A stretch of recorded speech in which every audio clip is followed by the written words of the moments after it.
Привет! Компактные смартфоны с полноценной защитой от пыли и влаги по стандарту IP68 – вещь невероятно редкая и выпускаемая скорее в качестве исключения, ведь она противоречит всем течениям рынка. Однако на такие устройства есть спрос, чем и решила воспользоваться китайская компания Blackview, представив 4,3-дюймовый защищенный смартфон Blackview N6000, который весит 208 грамм, но защищен по полной. Давайте его и рассмотрим. Подписывайтесь на канал. Поехали!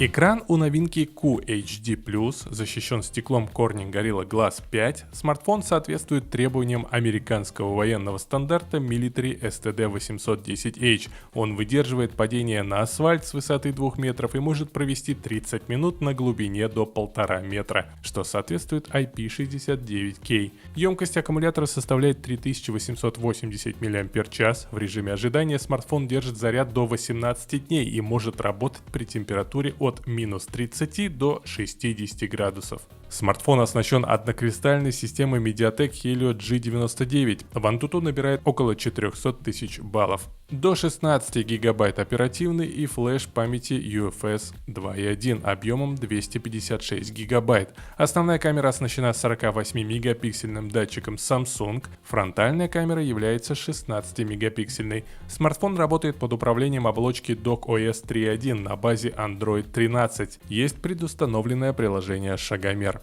Телефон получил поддержку 4G, OTG, NFC, GPS, GLONASS. Есть разблокировка по отпечатку пальца и лицу. Выгодная цена на новинку по ссылке в описании к ролику. Напишите в комментариях, как вам новинка, как относитесь к компактным, но защищенным смартфонам. Спасибо за лайки, подписывайтесь на канал, подписывайтесь на мою группу в Telegram. Все ссылки в описании. Впереди много интересных новостей и обзоров. Пока-пока.